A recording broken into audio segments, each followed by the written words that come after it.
Action mode में दिखे हिमाचल के परिवहन मंत्री। चंडीगढ़ मनाली हाईवे पर मंडी के पास लगाया नाका। 100 वाहनों की चेकिंग कर 30 के काटे चलान। एक वॉल्वो बस को भी किया जब्त। मुख्यमंत्री जयराम ठाकुर की घोषणाओं के बाद विपक्ष दलों ने जयराम सरकार की घोषणाओं पर साधा निशाना। जयराम सरकार पर केजरीवाल मॉडल को प्रदेश में लागू करने के लगाए आरोप। सूखे की मार झेल रहे बागवानों को वर्षा के बाद मिली हल्की राहत। बागवानी से जुड़े रुके पड़े कार्य भी हुए आरंभ। हताश बागवान इस बारिश को पौधों और फलों के लिए बता रहे लाभकारी। और मंडी शहर में आवारा कुत्तों की बढ़ती तादाद बन रही परेशानी का सबब। गलियों और मोहल्लों में लोग आवारा कुत्तों से परेशान। बुजुर्गों और बच्चों का गलियों से गुजरना हो रहा मुश्किल। नमस्कार, आप देख रहे हैं HP 24x7। हिमाचल के परिवहन मंत्री बिक्रम ठाकुर एक्शन मोड में दिखे और मंडी में नाका लगाकर वाहनों की चेकिंग की। शुक्रवार देर रात को NH 21 पर मंडी शहर के भ्यूली पुल पर नाका लगाया। नाके के दौरान बाहरी राज्यों से हिमाचल आने वाले वाहनों की चेकिंग की। नाके के दौरान 100 वाहनों की चेकिंग की गई और 30 चालान काटे। हिमाचल प्रदेश के परिवहन मंत्री बिक्रम ठाकुर एक्शन मोड में दिखे और मंडी में नाका लगाकर वाहनों की चेकिंग की। परिवहन मंत्री बिक्रम ठाकुर ने खुद मोर्चा संभालते हुए बाहरी राज्यों से हिमाचल में बिना टैक्स दिए प्रवेश कर रही गाड़ियों की चेकिंग की। यह नाका चंडीगढ़ मनाली नेशनल हाईवे पर मंडी शहर के भ्यूली पुल पर लगाया गया। मंत्री के साथ एडिशनल कमिश्नर ट्रांसपोर्ट और RTO मंडी भी मौजूद रहे। रात 10 बजे तक 100 से अधिक गाड़ियों को रोका गया था और चेकिंग जारी थी। इनमें से 30 से अधिक गाड़ियों के चालान काटे गए। 2 वाहनों के 25-25 हजार से अधिक के चालान काटे गए। वहीं एक वॉल्वो बस को भी जब्त किया गया। सवारियों को परेशानी न हो इसलिए सवारियों को HRTC की बसों में आगे भेजा गया और उनसे किराया भी नहीं लिया गया। परिवहन मंत्री ने बताया कि लंबे समय से यह शिकायत मिल रही थी कि बाहरी राज्यों से प्रवेश करने वाले वाहनों द्वारा टैक्स की अदायगी नहीं की जाती और अवैध तरीके से हिमाचल में प्रवेश किया जा रहा है। इसको लेकर यह एक्शन लिया गया है। मंत्री ने कहा कि ऐसे नाके लगाना रोज मुमकिन नहीं है, लेकिन कोशिश की जाएगी कि समय समय पर नाके लगाए जाएं।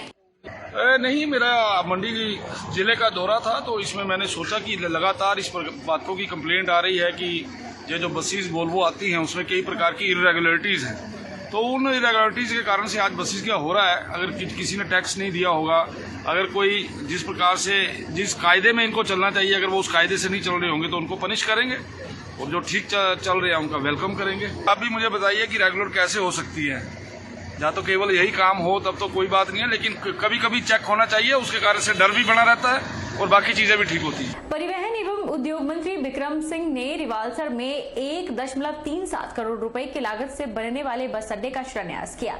उन्होंने कहा कि बस अड्डे का निर्माण कार्य शीघ्र पूर्ण करके इसे जल्द ही रिवाल्सर की जनता को समर्पित किया जाएगा।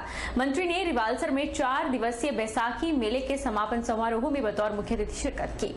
परिवहन मंत्री बिक्रम सिंह ठाकुर ने कहा कि प्रदेश सरकार लोगों को सुरक्षित, भरोसेमंद और आरामदेह परिवहन सेवाएं प्रदान करने पर बल दे रही है। राज्य में बस अड्डों के ढांचागत विकास के लिए पर्याप्त धनराशि उपलब्ध करवाई जा रही है। बिक्रम सिंह ने कहा कि चंबा में हुए राज्य स्तरीय हिमाचल दिवस समारोह में मुख्यमंत्री ने प्रदेश में महिलाओं के लिए पथ परिवहन निगम की बसों के किराए में 50% छूट की घोषणा की है। इसके अलावा मुख्यमंत्री ने प्रदेशवासियों को 60 यूनिट से बढ़ाकर अब 125 यूनिट तक बिजली मुफ्त देने और गांव में पानी बिल माफ करने की सौगातें भी दी है। उन्होंने कहा कि जयराम सरकार समाज के अंतिम व्यक्ति को विकास में भागीदार बनाने और जीवन में खुशहाली लाने के लिए निरंतर प्रयासरत है। प्रदेश सरकार जनता को बेहतर परिवहन सेवाएं देने के लिए HRTC के बेड़े में 205 बड़ी बसें और 18 सीटर की छोटी बसों की खेप आने वाली। इससे ग्रामीण क्षेत्रों में लोगों को बेहतर यातायात सुविधा सुनिश्चित होगी।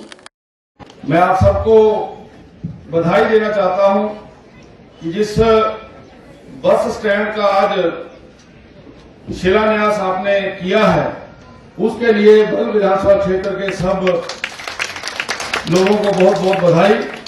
और मैं ये चाहूंगा कि इस बस स्टैंड को जल्दी से जल्दी उसके ऊपर काम करवाया जाए। जो छोटे मोटी उसमें अड़चने हैं उन अड़चनों को दूर किया जाए। जुलाहा किन्नौर के मुख्यालय रिकांगपिओ में अग्निशमन केंद्र रिकांगपिओ द्वारा अग्निशमन सेवा सप्ताह का आयोजन किया गया। इस सेवा सप्ताह में अग्निशमन केंद्र रिकांगपिओ के अधिकारियों द्वारा अग्निशमन के उपकरणों की प्रदर्शनी भी लगाई गई और लोगों को जानकारी भी दी गई। अग्निशमन केंद्र रिकांगपिओ के उप अग्निशमन अधिकारी मनसाराम ने कहा कि 14 अप्रैल 1944 को मुंबई के डॉकयार्ड में एक जहाज में भीषण आग लगी थी, जिसमें अग्निशमन विभाग के 66 जवान शहीद हुए थे। ऐसे में उनकी याद और उन्हें श्रद्धांजलि के रूप में अग्निशमन सेवा सप्ताह मनाया जा रहा है। मनसाराम ने कहा कि किन्नौर जिला का अधिकतर क्षेत्र सूखा क्षेत्र है, जहां पर आगजनी जैसी घटनाएं सामने आती रहती हैं और बाहरी राज्यों से जिला घूमने आने वाले पर्यटक जंगलों का रुख करते हैं और कई बार पर्यटक जंगलों में आगजनी जैसी घटनाओं को अंजाम देते हैं या फिर लोग सूखा क्षेत्रों में आग जलाने के बाद उसे बुझाना भूल जाते हैं, जिसके बाद जिला में आगजनी की बड़ी घटनाएं भी सामने आती रही हैं, जिस पर अग्निशमन विभाग को आग पर काबू पाने में परेशानियों का सामना भी करना पड़ता है। ऐसे में रिकांगपिओ में अग्निशमन सेवा सप्ताह के माध्यम से लोगों को आगजनी की घटनाओं से बचाव के तरीके और नए तकनीकी वाले उपकरणों में से भी अवगत करवाने के लिए प्रदर्शनी लगाई गई है, ताकि लोगों को आगजनी जैसी घटनाओं पर काबू पाने के बारे में पता चल सके।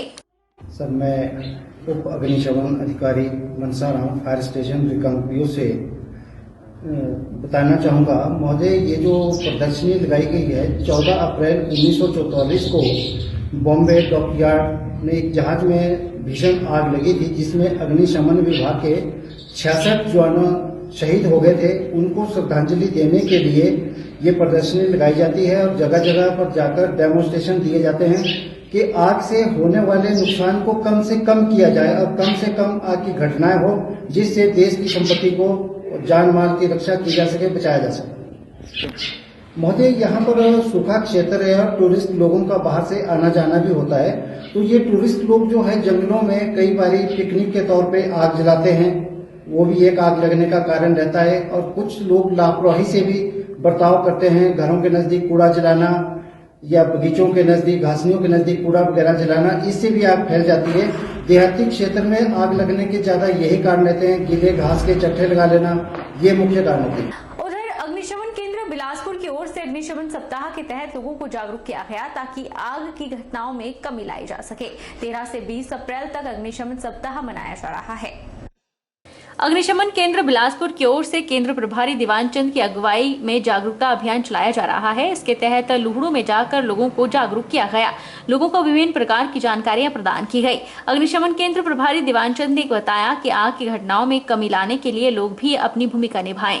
लोगों की लापरवाही से ही अधिकतर आग की घटनाएं घट रही हैं। खासकर जंगलों में लोग घास के लिए आग लगाते हैं, जिसके चलते हल्की सी आग विकराल रूप धारण कर देती है। उन्होंने लोगों से आग्रह किया कि इस तरह की लापरवाही न करें, वहीं आग की घटना की सूचना अग्निशमन केंद्र को दे। खासकर कहूंगा कि एक तो गर्मी का मौसम शुरू हो चुका है और हमारे फायर वीक भी शुरू हुआ है, तो इसलिए खासकर मैं जनता से अनुरोध करूंगा कि वो जो है खासकर आजकल जंगलों में आग लगने का अंदेशे अधिक रहते हैं। उसके लिए खासकर एक तो हमारी जो आपस में हम लापरवाही करते हैं, या खासकर हम पशु चारे के लिए या तो घास कटाए, घास के लिए हम जंगलों में अनावश्यक आग लगा देते हैं, जिससे जंगल में जीव जंतुओं को भारी नुकसान होता है। तो उसके लिए मैं आम जनता से अनुरोध करूंगा कि वो ऐसे किसी भी प्रकार की लापरवाही ना करे, जिससे जंगली जीव जंतुओं को नुकसान हो। रुकेंगे छोटे से ब्रेक के लिए।